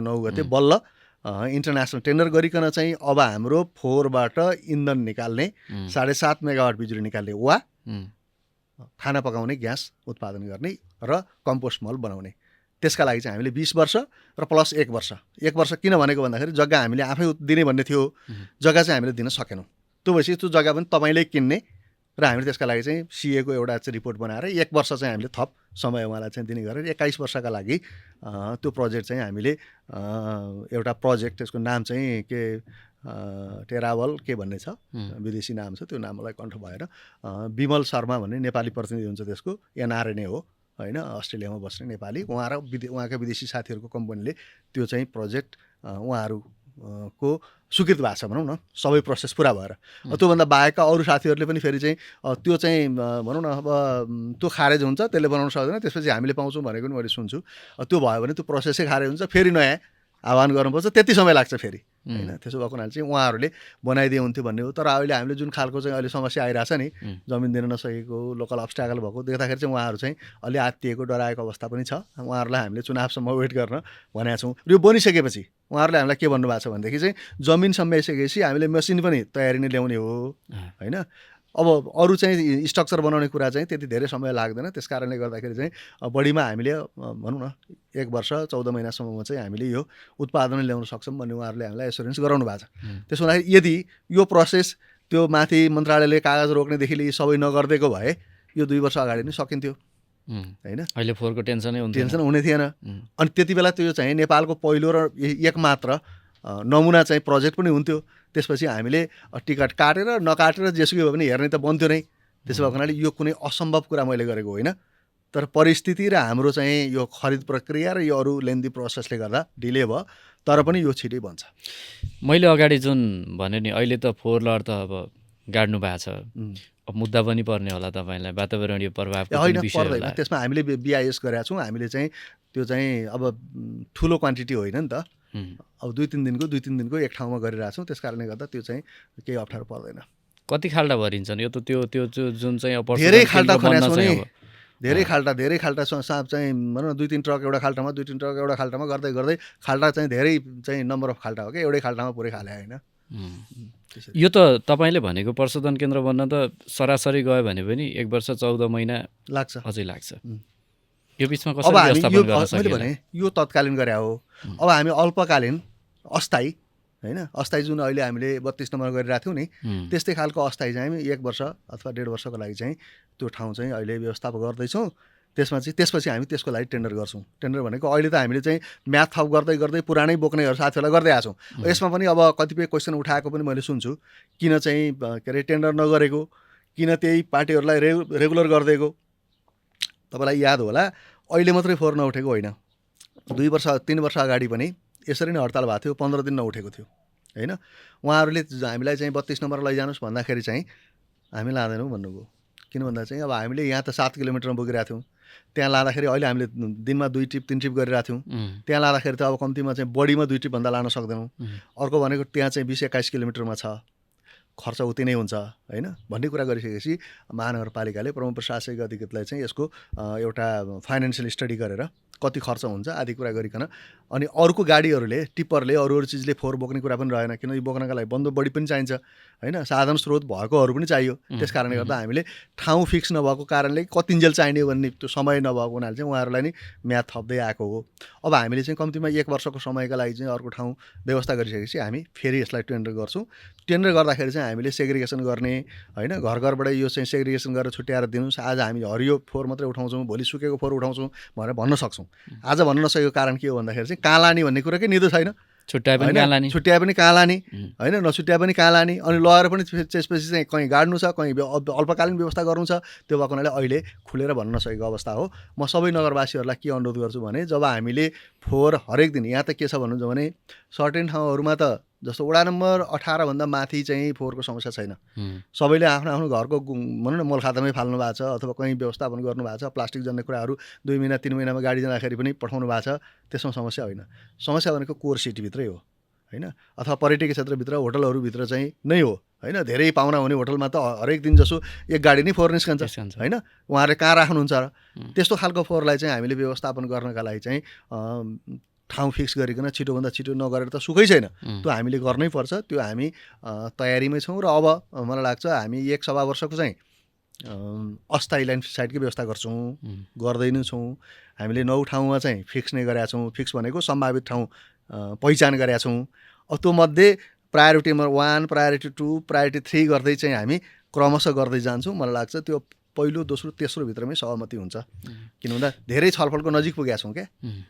जस्तो यो बिचमा हुन त फोहोर छुट्याएर यसलाई व्यवस्थापन गर्ने कुरा पनि नउठ्ने होइन, महानगरको त के छ, एकजना विज्ञले मसँग पनि भन्दै हुनुहुन्थ्यो यो चाहिँ बरु ओडामै बजेट दिएर कुहिने र नकुहिने छुट्याएर, नकुहिने जति सबै बिक्री हुन्छ, कुहिने जति मल बनाउन सकिन्छ। होइन, म फोहोरको बारेमा अरू धेरै लामो कुरा नि बोल्न सक्छु, मैले धेरै नै यसको स्टडी गरिसकेँ, किन बाध्यताले पनि म फोहोरको विज्ञ होइन, तर चाहिँ यो गएको 3 वर्षमा चाहिँ धेरै समय फोहोरकै पछाडि लाग्नु पर्यो, जसको कारणले गर्दा हामीले घर घरबाटै बायोडिग्रेडेबल र डिग्रेडेबल भन्नुहोस् न भान्साबाट निस्कने चिजलाई हामीले कम्पोस्ट मल बनाएर आफ्नै घरको कौशी खेती गरेर त्यसको व्यवस्थापन पनि गर्न सकिन्छ। तपाईँहरू अनुदान पनि दिनुहुन्छ? हामीले त्यसमा अनुदान पनि दिन्छौँ। यो हामीले करिब चाहिँ 4000-5000 जति त कम्पोस्ट बिन पनि वितरण गरेका छौँ होइन। हामी सँगसँगै अर्को प्रोजेक्ट पनि हामीले अनगोइङ नै छ। हाम्रो कोइकाको सपोर्टमा हामीले प्रदर्शनी केन्द्रमा एउटा 2 अरबको प्रोजेक्ट सुरु गरेकै छौँ, GBZ होइन। यो चाहिँ रियुज गर्न सकिने जति सामानहरूका लागि हामीले त्यसलाई अर्को प्रडक्ट बनाउने गरिकन चाहिँ 33वटै वडामा 100 जनाको 3300 जनाको कम्युनिटी नै हामीले बनाएका छौँ। उहाँहरूले विभिन्न चिजहरू उत्पादन पनि गरिराख्नु भएको छ। त्यो उत्पादन गरेको चिज चाहिँ अब हाम्रो मार्चको आउने 2027को मार्चको पहिलो हप्तामा हामी त्यो चाहिँ प्रोजेक्ट उद्घाटन गर्छौँ। प्रदर्शनी केन्द्रको। त्यसपछि त्यसले त्यहाँ उत्पादन भएका चिजहरूलाई त्यो लर्डिङ सेन्टर पनि हो, त्यहाँ लगेर चाहिँ त्यो बिक्री पनि गर्ने हो होइन। देशका विदेशका सबैले चाहिँ रिसाइकल र अपसाइकलमा कसरी काम हुँदो रहेछ भनेर चाहिँ हेर्ने पनि हो। त्यसले हाम्रो टोटल महानगरपालिकाको फोहोरको करिब 15% जति त्यसले रिड्युस पनि गर्छ। अहिले कति गरिरहेछ? अहिले पनि त्यस्तै गर्छ, तर उत्पादन सबै चाहिँ फुल फ्लेज भइसकेको छैन नि त। अहिले त प्र्याक्टिसको क्रममा छ। के हुनसक्छ त, कसैले सिसा कलम बनाइरहेछ, कसैले चाहिँ तपाईँको अब यो प्लास्टिकका बोतलहरू जस्तो कुराहरूलाई चाहिँ त्यसलाई चाहिँ अर्को चिज बनाइरहेछ, कसैले टेबलहरू बनाउने कुराहरू गर्दैछन्। अहिले चाहिँ सम्भाव्यताको अध्ययनको क्रममा छ, कसलाई के खालको मसिन दिनुपर्ने त्यो खालको कुराहरू गरिरहेछन्। कसैले झोलाहरू बनाइरहेछन् होइन, फालिएको कपडाहरूबाट चाहिँ अर्को चाहिँ के मेटेरियल बनाउन सकिन्छ त्यो खालको कुराहरू सुरु गर्नुभएको छ, ताकि त्यसलाई 3000 मान्छेलाई रोजगारीमा जोड्ने कार्यक्रम हो यो होइन। त्यो त हाम्रो अगाडि बढेकै कार्यक्रम छ। भन्न खोजेको योलाई फोहोरलाई सेग्रिगेसन गरेर के गर्न सकिन्छ भन्ने सन्दर्भमा प्राइभेट सेक्टरलाई पनि सपोर्ट गरिरहेको छौँ। औद्योगिक क्षेत्रभित्र हिमालयन प्लास्टिक भन्ने छ, उसले चाहिँ यो जति पनि होटलबाट, खास गरी होटलबाट चाहिँ यो प्लास्टिकको बोतलहरू चाहिँ सबै कलेक्सन गर्छ। त्यसको बिर्कोको छुट्टै मूल्य छ, त्यो चाहिँ बोतलको छुट्टै मूल्य छ, पैसा पनि उहाँहरूले तिरेरै किनिराख्नु भएको पनि छ। यसरी हामीले फालिएका चिजहरूबाट धेरै चिज बनाउन सक्छौँ। त्यो रिसाइकल र अपसाइकलको फुल प्रोजेक्ट चल्दाखेरि त्यसले पनि रिड्युस गर्छ। अर्कोतिर चाहिँ हाम्रो जुन अब प्रशोधन केन्द्र बन्ने हो, प्रशोधन केन्द्रमा जाँदाखेरि त यी सबै चाहिँ सामानहरू जो चाहिँ मल बनाउने चिजहरू, घरको भान्साबाट निस्केको चिज भनौँ न, हरियो खालको फोहोर होइन, अथवा गनाउने खालको फोहोर, त्यो बाहेक अरू सबै चिज त सबै इनर्जीमा परिणत हुने हो होइन। त्यसो भएको हुनाले चाहिँ यो त केही पनि फाल्नु पर्दैन। असाध्यै थोरै 1% 2% मात्रै वेस्ट लास्टमा निस्कन्छ, त्यो पनि खरानी भएर। सिसा जति निस्कन्छ, सिसाको पनि हामीले ब्लक बनाउने ठाउँमा प्रयोग हुन्छ। यसको चाहिँ तपाईँलाई मैले चाहिँ अलिकति त्यो कन्भेयर बेल्टबाट कसरी जान्छ भन्ने कुरा नि भनिदिइहालौँ। हाम्रो प्रशोधन केन्द्र बन्ने बेलामा चाहिँ कसरी जान्छ भन्नुहुन्छ भने, सुरुमा हामीले हाम्रो गेटसम्म बजारबाट उठाएको फोहोरहरू चाहिँ उहाँहरूले त अब दिन छुट्याएर गाडी पनि छुट्टै गर्ने भनेको छ। आज चाहिँ नकुहिने खालको फोहोर उठ्छ, भोलि कुहिने खालको फोहोर उठ्छ, अथवा एउटैमा चाहिँ एकापट्टि साइडमा चाहिँ कुहिने खालको दुईवटा क्याबिन बनाएर कुहिने र नकुहिने खालको छुट्याएर पनि एकै दिन पनि उठाउन सकिन्छ। त्यो ढङ्गले त्यहाँ गइसके पछाडि त्यो कन्भेयरमा राखिसकेपछि अब कम्पोस्ट बनाउनेहरू चाहिँ एउटा लाइनबाट जान्छ, त्यसपछि चुम्बकले तान्छ, फलाम जन्ने कुराहरू एउटामा जान्छ, प्लास्टिक जन्ने कुराहरू अर्कोमा जान्छ, अर्को चाहिँ अब यो भाँडाकुँडाहरूको फुटेकादेखि यस्तोमा जान्छ, अर्को सिसा चाहिँ अर्कोमा जान्छ। त्यसरी 4-5वटा ठाउँबाट यसरी छुट्टिएरै तानेर गइसकेपछि त्यसको अनि छुट्टा-छुट्टै प्रोसेसिङ सुरु हुन्छ। सफा गर्नुपर्ने भयो पानीतिर जाला होइन, त्यसको आफ्नै त्यसको एउटा ठुलो एउटा प्रोसेस पुरा गरेर अनि अन्तिममा त्यसको चाहिँ फिनिस प्रोडक्ट निस्कन्छ भने अरू चाहिँ डढाउनु पर्ने चिजहरू चाहिँ डढेर त्यसले चाहिँ ठुलो एउटा तापक्रमबाट चाहिँ अनि इनर्जीमा परिणत हुन्छ। त्यो चाहिँ ग्यासमा जान्छ, सिएनजी ग्यास हुन्छ, सिएनजी ग्यास चाहिँ एलपी ग्यासमा परिणत हुन्छ। यदि त्यहाँ नजाने भने यो चाहिँ त्यो एउटा जस्तै हो क्या, अब हामीले एक प्रकार जसरी इन्भर्टरले चाहिँ तपाईँको चाहिँ इनर्जी निकाल्छ नि, त्यसरी नै त्यसलाई पनि कन्भर्ट गर्ने हो क्या, कन्भर्टर राखेर त्यसरी नै चाहिँ त्यो बिजुलीमा पनि लान सकिन्छ, यता ग्यासमा पनि लान सकिन्छ, अथवा चाहिँ कुन खालको सिस्टममा लैजाने भनिसकेपछि त्यसले चाहिँ बिजुलीमा ट्रान्सफर गर्न पनि सक्छ। बिजुलीको सन्दर्भमा पनि अब अहिले त अब पार्टीको नेता भइसक्नुभयो, विद्युत प्राधिकरणको प्रमुख भएको बेलामा चाहिँ कुलमानजीले यो प्रोसेस त्यति बेलैबाट सुरु भएको। उहाँले हामीलाई चाहिँ हामी 1 रुपियाँ सब्सिडी दिन सक्छौँ, त्यो क्याबिनेट ल भने अझै 2-3 रुपियाँसम्म पनि हामी भन्न सकौँला पिपिए गर्दाखेरि होइन। यो पहिलो प्रोजेक्ट पनि हुन्छ, त्यस कारणले गर्दा 7.5 मेगावाट बिजुली निस्कन्छ भने त्यसमा चाहिँ अलि लङ टर्म गर्नु होला, अलि वरपरको जिल्लाहरूको पनि ल्याउन पर्दाखेरि भोलि फोहोर पुगेन भने भन्ने कुराहरू पनि गरेर बरु मसिन राख्दाखेरि चाहिँ अहिले हाम्रो पर डे 188 टन 2022 को रिपोर्ट अनुसार छ। अहिले टेन्टेटिभली 225 टन चाहिँ हाम्रो पर डे फोहोर होला। हामी 250 टनको तयारी गरौँ। 250 टन हुँदाखेरि चाहिँ झन्डै 8 मेगावाट जति बिजुली निस्कन सक्छ। त्यो 8 मेगावाट बिजुलीको पिपिए गर्ने बेलामा, पावर पर्चेज एग्रिमेन्ट गर्ने बेलामा बरु सरकारले सब्सिडी दिने कुराहरू पनि हामी गरौँला, यसमा चाहिँ हामी पनि सहकार्य गर्छौँ विद्युत प्राधिकरणले भनेर उहाँले पनि भन्नुभएको थियो। अर्को कुरा चाहिँ भरसक नजिक गरिदिनु भयो भने त्यो चाहिँ सब स्टेसनसम्म लैजानका लागि पनि कम खर्च लाग्छ। त्यही भएर त्यो ठाउँ चाहिँ अलि नजिकतिरै कतै जतासुकै गर्दा पनि हुन्छ, सहरभित्रै बनाए पनि हुन्छ। उहाँ बुझेको भएको हुनाले उहाँले त्यो भन्नुभयो। अब अहिले त ठाउँ नदिएर यस्तो हालत छ। भन्न खोजेको यसरी हामी फोहोरबाट इनर्जीमा पनि जान सक्छौँ। यो कथा होइन, यो रियालिटी हो। त्यहीँ पर दिल्लीमा गएर हेर्न सकिन्छ होइन। भारतका सबै ठुला सहरहरूमा, बनारसमा चाहिँ सबै ठुला सहरहरूमा यो गरेको देखिन्छ। एउटा चाहिँ कम्पोस्ट मल, अर्को चाहिँ अधिकांश ग्यास बनाएको देखिन्छ। अहिले इन्डियाको तपाईँ पेट्रोल पम्पहरूमा जानुभयो भने सरकारले के गरिरहेको छ भने 40-60 को रेसियोमा 40% ग्यास राख्नुपर्ने, 60% चाहिँ पेट्रोलियम पदार्थ राख्ने गरिकन गाडीहरूलाई व्यवस्था गरेको छ। अब हाम्रो त गाडीको बिलबुकमा के छ भन्दा डिजल पेट्रोल बाहेक अर्को छैन होइन। त्यहीँ धरानमा चाहिँ तपाईँको त्यो ग्यास राखेर त्यो टेम्पो चल्छ, भेडेटारसम्म गएर आउँदो रहेछ। डिजल पेट्रोलभन्दा त्यो सस्तो पनि छ, तर ट्राफिकले चाहिँ समय दिन सक्छ। किन ट्राफिक बिलबुकमा त सिएनजी ग्यासबाट चल्ने भनेर लेखेको छैन होइन। त्यो चाहिँ नीतिगत हिसाबले सरकारले गर्नुपर्ने कुरा त गर्नु पऱ्यो। त्यसो हुँदाखेरि मलाई लाग्छ अबको 14-15 महिनाभित्रमा चाहिँ, किन हामी मङ्सिरको 9 गतेबाट त दिन सुरु भयो। मङ्सिर अब यो जति बेला अहिले चाहिँ हामीले अस्तिको 33 नम्बरमा भएको विवाद पछाडिको समय त ग्रेस दिनु पऱ्यो होइन। अहिले चुनावसम्मको समय त उहाँलाई चाहिँ 2 महिना जति हामीले थपिदिनु पर्ला, नत्र भनेदेखि त्यसको टाइम फ्रेमभित्र चाहिँ उहाँको अहिले मिटर सुरु भइसक्यो। हरेक दिनको चाहिँ काउन्ट हुन्छ भनौँ न, यति दिनभित्र उहाँले गरिसक्नुपर्ने भन्ने छ। त्यसो भएर चाहिँ यो प्रशोधन केन्द्र छिटै नै बन्छ र मैले चाहिँ टिकट काटेर हेर्ने भनेको प्रशोधन केन्द्र कुनै असम्भव कुरा गरेको होइन, त्यो बन्छ, तपाईँकै कार्यकालमा बन्छ। अझै पनि 14-15 महिना अब रोकिएन भने त्यो चाहिँ बन्छ। नभए पनि त देख्छ नि मान्छेले कहाँ बन्छ यो चाहिँ 33मै। अब अहिलेसम्म त अब 33मै बन्छ होइन। तर मैले अहिले चुनावसम्म चाहिँ यो एजेन्डामा छलफल हुँदैन भनेको छु। यदि 33को साथीहरूले त्यहाँको 33 भने मेरै वडा हो 33 नम्बर, त्यहाँ हामीले बुझाउन सकेनौँ कि होइन। त्यति बेला बुझेको साथीहरूले पछाडिको नेतृत्वमा भएको साथीहरूलाई भन्नु भएन कि होइन।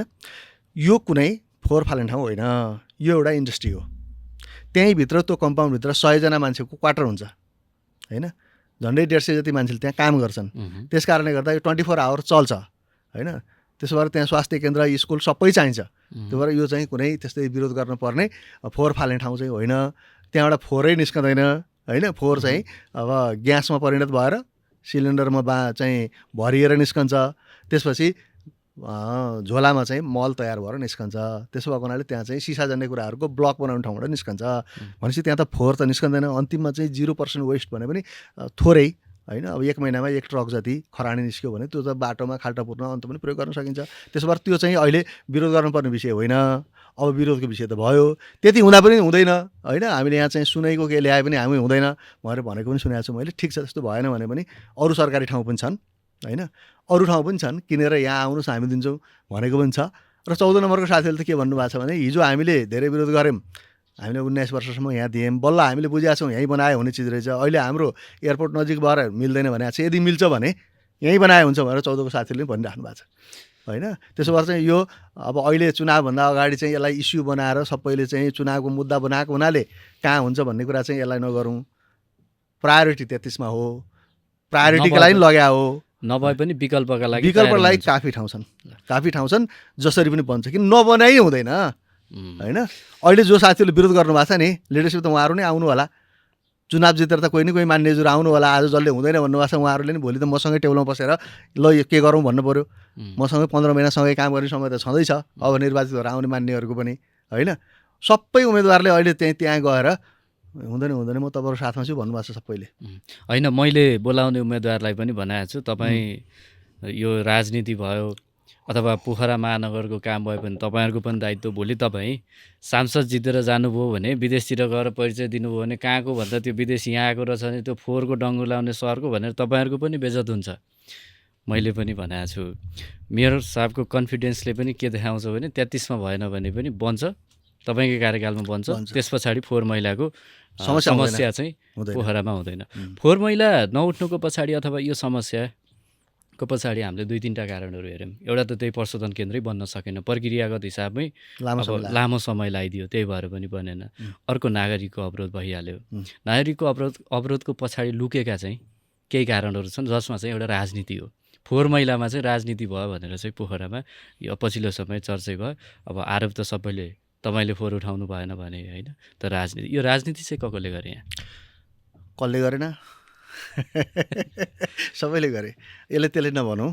अब यो बेला पनि हो, स्वाभाविक पनि मान्नुपर्छ यसले। मान्छेले चाहिँ 1 भोटले हारियो भने के होला होइन। मैले चाहिँ मेरो समर्थन छ भन्दा बरु चाहिँ राम्रो के हुन्थ्यो भन्ने मलाई लाग्छ भने शर्त दिनु पर्थ्यो। वातावरणीय पर्यावरण हिसाबले कुनै असर हुनु भएन, स्थानीयहरूको जनस्वास्थ्यमा असर नपर्ने गरी महानगरले गर्छ भने त्यसमा हाम्रो समर्थन छ भनेर भनेको भोट पर्थ्यो होला। तर यसमा त कुनै हालतमा है हामी तपाईँको साथमा छौँ, नदिनुहोस् भनेर उचाल्ने होइन, ताला लगाउन जाने, अब वडा अध्यक्षहरूको चाहिँ विरुद्धमा चाहिँ नाराबाजी गर्ने, मेरो त गर्ने नै भइहाल्यो होइन। अब यो त चाहिँ अल्टिमेट काम भनेको चाहिँ यो फोहोर उठाउने काम, फोहोर फाल्ने काम भनेको मेयरको मात्रै हो जस्तो पनि भयो। त्यस्तो चाहिँ नहुनु पर्थ्यो होइन। तर पनि त्यसमा चाहिँ स्थानीय तहको 21वटा गर्नै पर्ने काममध्ये फोहोर मैला व्यवस्थापन हाम्रो काम भएको हुनाले र महानगरपालिकाको प्रमुखका नाताले त्यो मेरो मुख्य जिम्मेवारी हो होइन। त्यसमा चाहिँ म त्यसबाट जिम्मेवारी पछि हट्ने कुरा पनि रहेन। त्यस कारणले गर्दा रात बिरात हामी कहाँ कसरी गर्न सकिन्छ भन्ने हिसाबले लागेका छौँ। स्थानीय प्रशासनले पनि हामीलाई साथ सहयोग दिनुभएको छ। पहिला पनि रोकिएको बेलामा पनि दिएकै हो र अहिले त अलिकति बल प्रयोग चाहिँ नगरौँ कि भनेर हो। चुनावको बेला छ होइन, हरेक खालको अवरोधहरू आइरहेछन्। यस्तो बेलामा चाहिँ हामी सबै संयमित भएर काम गरौँ भन्ने नै हो।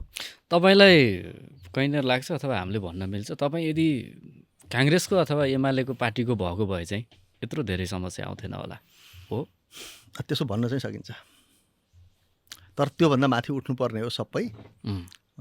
त्यसो होइन, अहिले त मेरै पार्टीको अवरोध छ धेरै ठाउँमा है। यसको उसको नभनौँ क्या, मैले भनिहालेँ नि सबैको छ क्या। माथि नेताहरूको तहमा चाहिँ ल हामी सबैको साथ सहयोग भनिहाल्नुहुन्छ। तल जाँदाखेरि चाहिँ तलको कमिटीको साथीहरूको त्यहाँ पनि लोकल कन्ट्र्याक्सन हुन्छ। वडा अध्यक्षसँग कन्फ्लिक्ट होला, केही वडा सदस्यसँग होला, त्यहीँको पार्टीको धेरै अरूसँग होला, टोल विकास संस्थाकै 2टा अध्यक्ष एउटाले हुन्छ भने अर्कोले हुँदैन भन्ने होला होइन। त्यो स्थानीय चाहिँ कन्फ्रन्टेसन र कन्फ्लिक्टहरू यसमा धेरै कामयाबी भएको जस्तो मलाई लाग्छ।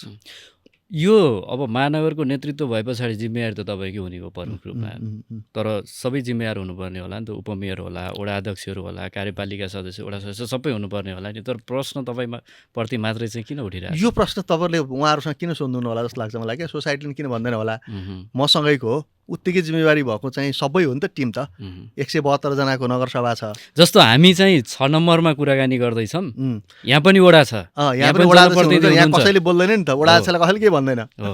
तपाईँलाई नै गाली गरेको सुनिन्छ। ठिक छ, त्यो चाहिँ जहाँ बढी चाहिँ फलफुल लटरमा फल्या हुन्छ ढुङ्गा त्यहीँ हाल्छ नि त। सब यो चाहिँ कार्यकारी हिसाबले महानगरको प्रमुख भयो हुनाले चाहिँ मलाई भन्न सजिलो भयो, त्यही भएर नै होला। मैले यसलाई अन्यथा लिएको छैन।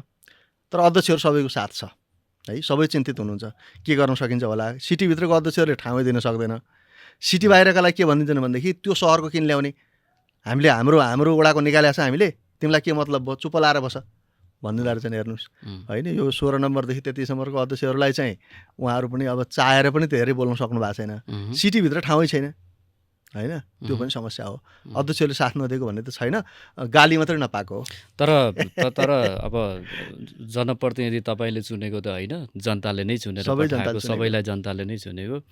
तर जनप्रतिनिधिहरूको टिम चाहिँ खतरा पाउनु भएको छ है। जङ्गी बेला बेलामा 4-6 महिना चाहिँ पोखरा महानगरलाई चर्चामा ल्याइरहन चाहने कि कस्तो लाग्छ वडा अध्यक्ष? म बेला बखत यस्ता घटनाहरू घटिरहेका छन् जुन नघट्नुपर्ने कुरा हुन् जनप्रतिनिधिको कारणले गर्दा, त्यो चाहिँ प्रति म दुःखी छु। त्यति भनौँ। तर सबै चाहिँ ठिक ठाउँमा रहिदिँदेखि हुन्थ्यो। हो त, सबैले आफ्नो काम ठिकठाक त सिस्टमै राम्रो चलिहाल्थ्यो नि। कर्मचारी ठिक ठाउँमा हुने, जनप्रतिनिधि सबै ठिक ठाउँमा हुने, अनि जनता पनि जिम्मेवार बन्ने भइदिए हुन्थ्यो नि।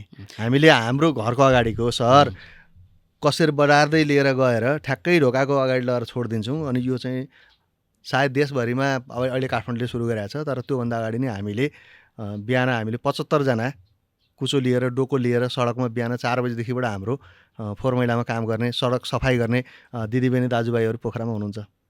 अस्ति पनि फोहोर नउठेको बेलामा पनि लथालिङ्ग पारेर सडकको बिचमा फालेर छोडिदिएको हामी देख्थ्यौँ। बिहान उज्यालो नहुँदै त्यो सबैलाई जम्मा पारेर बोरामा थुनेर भनेर बाँधेर त्यसलाई भला थुप्रै भएको किन नहोस्, तर हाम्रो कर्मचारीहरूले त्यसलाई चाहिँ व्यवस्थापन गर्नुभएकै हो। नत्र भनेदेखि त कुकुरले तान्थ्यो, अरूले तान्थ्यो होइन। फेरि त्यहीँ केही चिज छ कि भनेर खोज्ने, त्यहाँभित्र केही काम लाग्ने चिज छ कि भनेर खोज्नेहरू पनि राति गएर त्यसलाई खोल्ने पनि हुन्छन्। तर ती सबैलाई पनि हामीले व्यवस्थित गर्दै सडक चाहिँ त सफा होइन। याद गर्न सक्नुहुन्छ तपाईँहरूले, पोखराको मुख्य सडक चाहिँ हामीले सबै बिहान नै कुचो लिएर सफा गर्ने कर्मचारी नै हुनुहुन्छ। हामीले घर अगाडिको चाहिँ आफ्नै अगाडिको पनि एउटा प्लास्टिक अथवा केही टिपेर नजिकैको डस्टबिनमा पनि राखिदिन्नौँ। नागरिकहरू चाहिँ हामी गैर जिम्मेवार छौँ। अर्को कुरा चाहिँ हामी कस्तोसम्म गर्छौँ भन्नुहुन्छ भने, यो बर्खा लाग्नुभन्दा अगाडि हामीले नाली सफा गर्छौँ क्या। अस्तिको नाली सफा गर्ने बेलामा चाहिँ 192वटा त्यो डाल्डा घिउको पहेँलो बट्टा र झन्डै 100वटा जति टिभीका त्यो खोक्रा क्या, त्यो पुरानो टिभीको कालो टिभीको त्यस्तो चाहिँ त्यो नालीमा फेला पऱ्यो। अनि त्यो नालीमा चाहिँ पानी हिँड्ला कि अनि अब हजारौँ फोहोरका पोका, जब पानी आउँछ नि पोखरा त पानी त सडकबाटै बग्छ हेर्नुहोस्।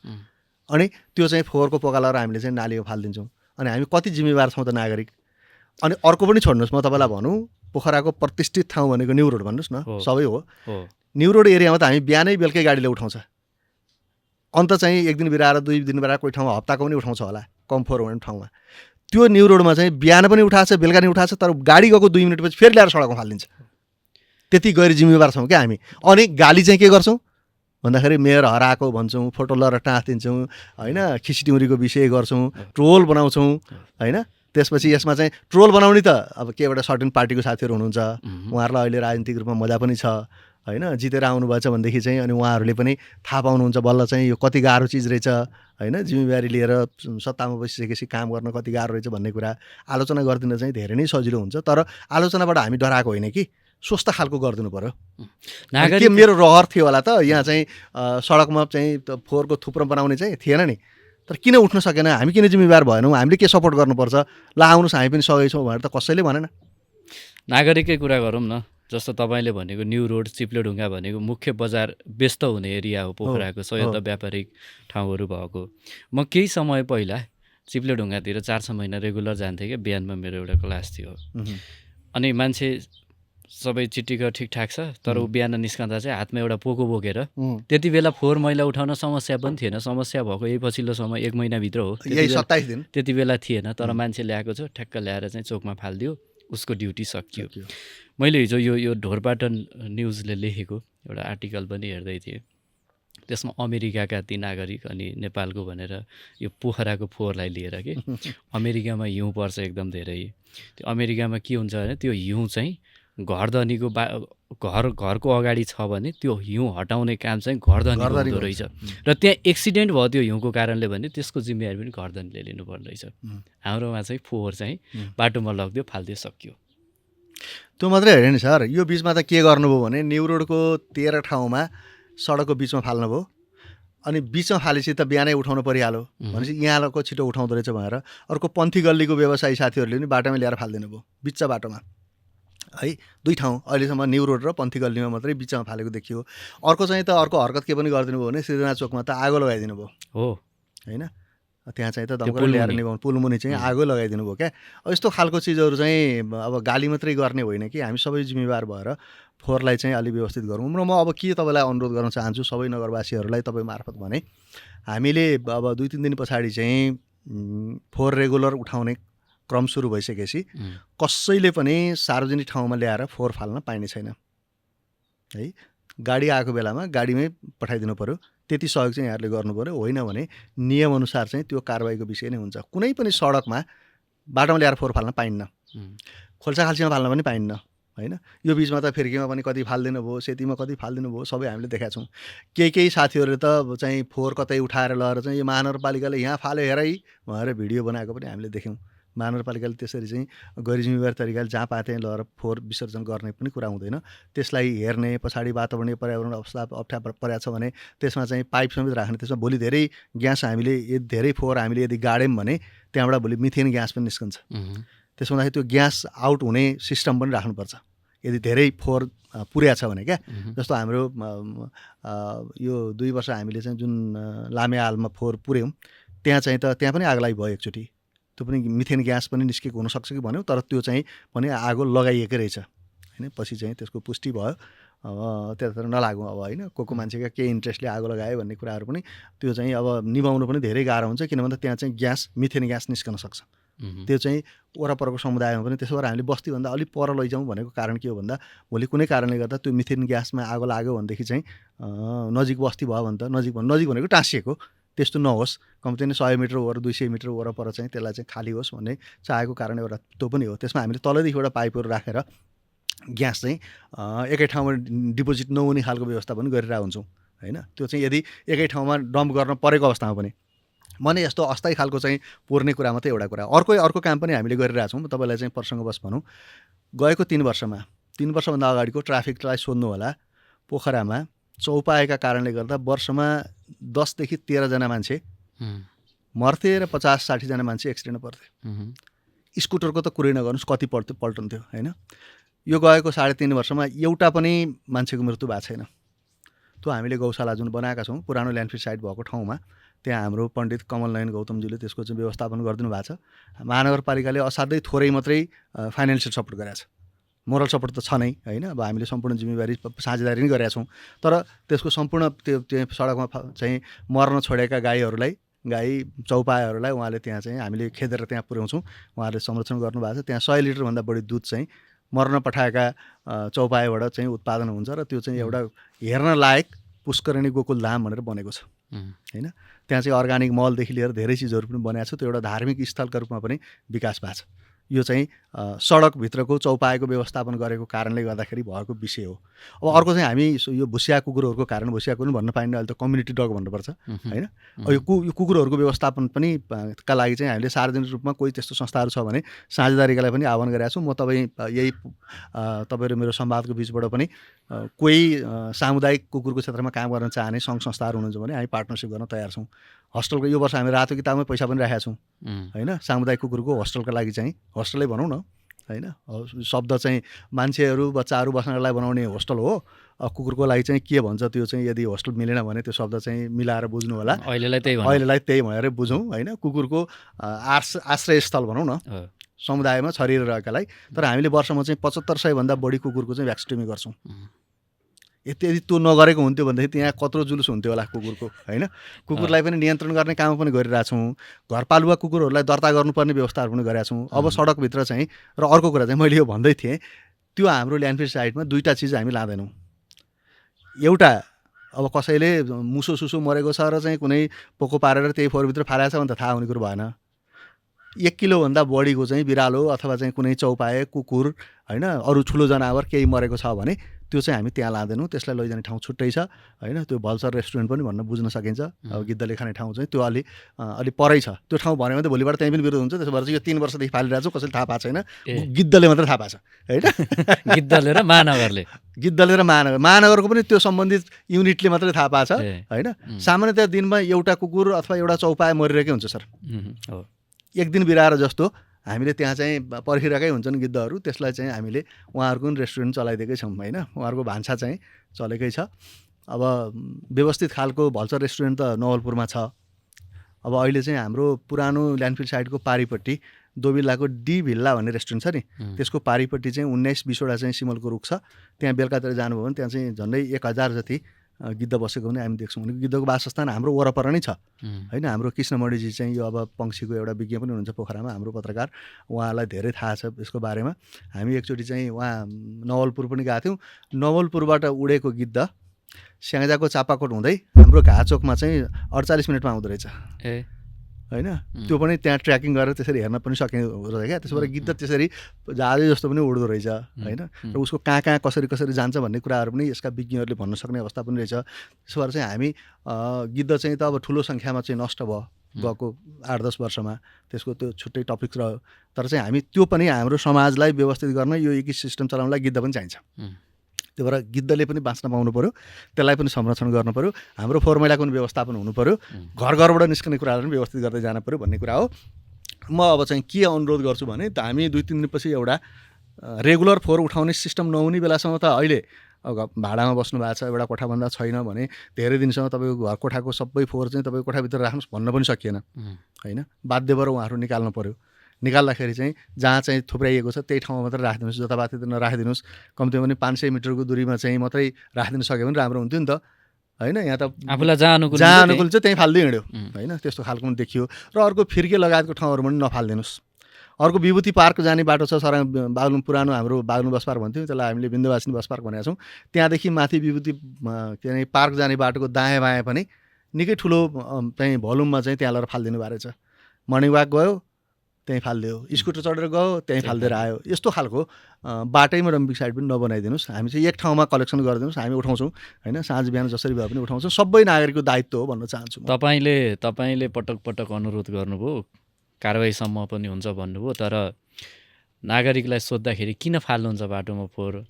2-4 दिन महानगरले भनेकै छ त भित्र राखिदिनुहोस्, घरमा सबैको ठाउँ नहुने पक्कै पनि हुँदैन भन्दाखेरि यो चोकमा ल्याएर नफाल्दिएसम्म त नेपालमा एउटा ट्रेन्डै छ नि, तोडफोडै नगरेसम्म सम्बन्धित निकाले पनि नसुन्ने, यो चोकमै ल्याएर नफालेसम्म महानगरले पनि सुन्दैन। फेरि मेयर साहब यति तात्तिनुहुन्न, त्यही भएर पनि फालेको भन्ने चाहिँ नागरिकको कुरा। त्यो त बुझाइको गलत हो।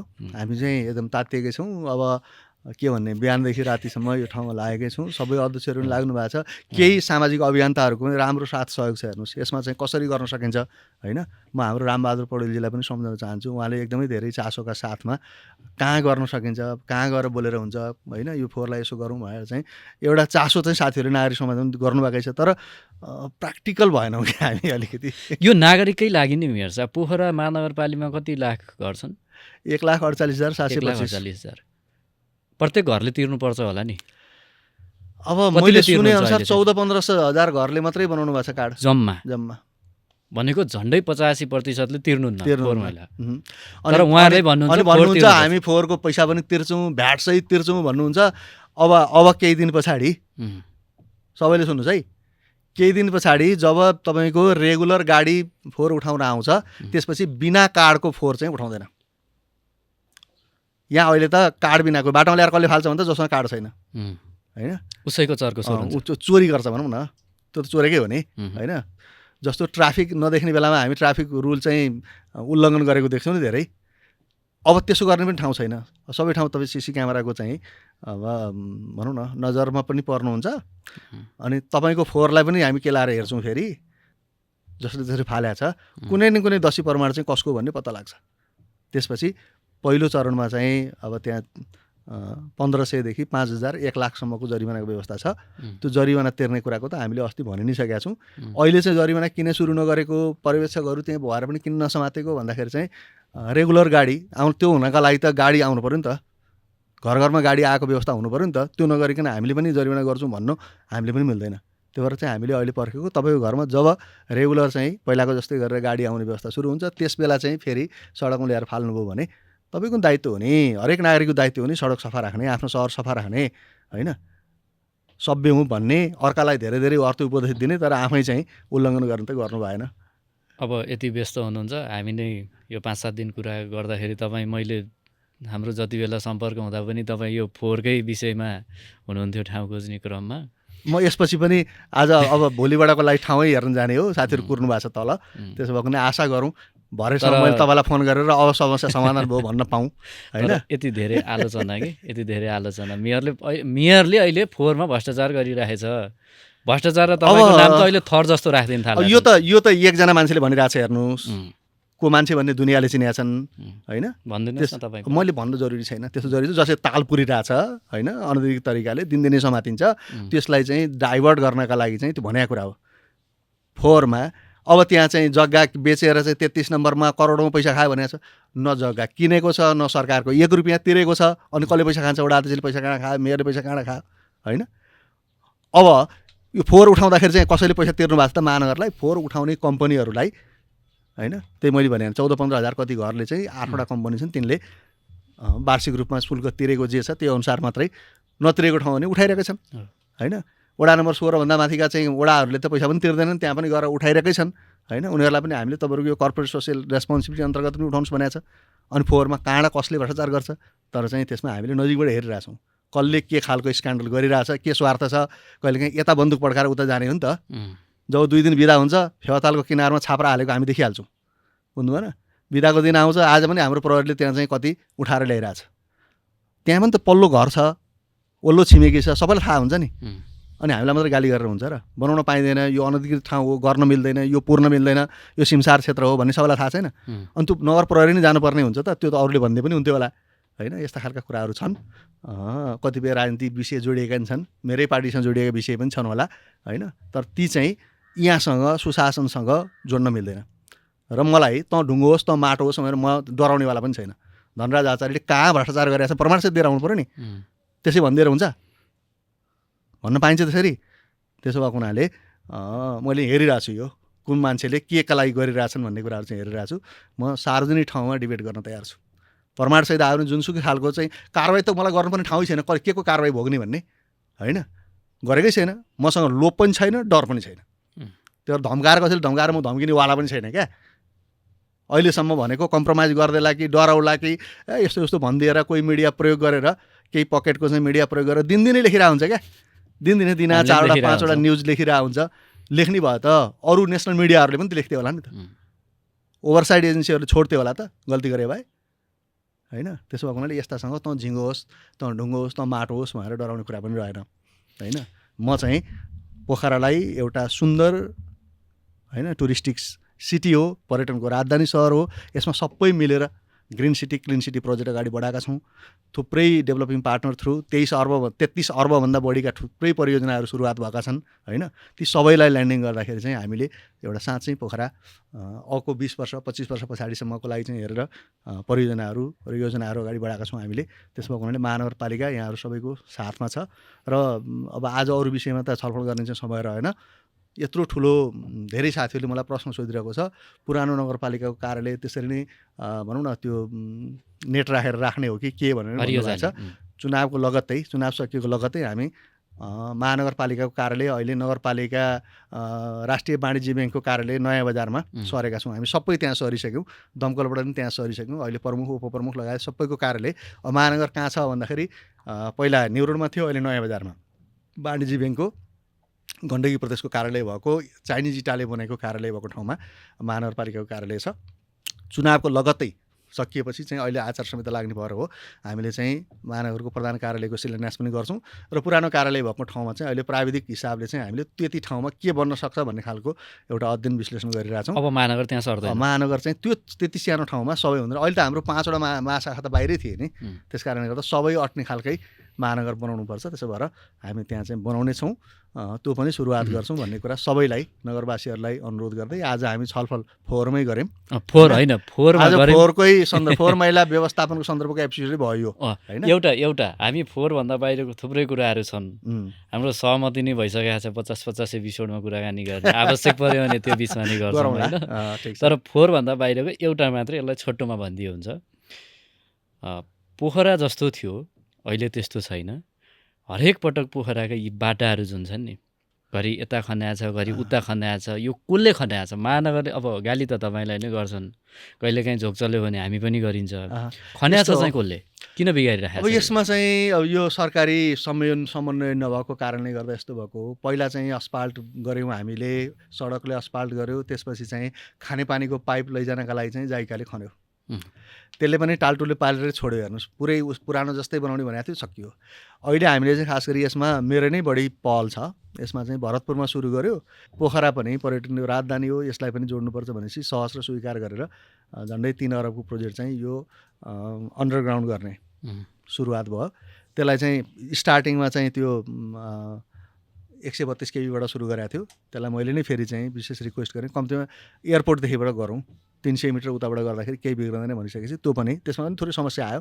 त्यो गरेर चाहिँ अहिले तार अन्डरग्राउन्ड गर्ने क्रम चलेको छ। यसमा चाहिँ त्यो 132 केबीदेखि लिएर लेक साइडको यो एरिया र सिटीको चाहिँ केही भाग चाहिँ 18 किलोमिटर क्षेत्रभित्रको अन्डरग्राउन्ड गर्दा फेरि यसले खन्नु पऱ्यो, होइन। तर अब अहिले खुसीको कुरा के छ भन्नुहुन्छ भने यही भाग चाहिँ अस्फाल्ट हुँदैछ। यो सकिने बित्तिकै अहिले उसले त टालेर मात्रै छोड्दैछ, टालेको देखिहाल्छ, होइन। तर त्यो बाहेकको अरू चाहिँ अब फेरि एकै खालको अस्फाल्ट चाहिँ तुरुन्तै टेन्डर भइसकेको छ। अब हामी चाहिँ यसलाई मुख्य सहरी क्षेत्र चाहिँ अस्फाल्ट गर्दैछौँ। त्यसो भएपछि पुरानै अवस्थामा चाहिँ फर्किन्छ। त्यो चाहिँ धेरै लामो समय जाँदैन। त्यो चाहिँ हामीले महानगरले गरेको होइन। महानगरको काम भनेको गाली खाने मात्रै हो। ल, आजको फोहोर मैलाको यो हाम्रो छलफललाई चाहिँ अब यसलाई चाहिँ सक्दै गर्दा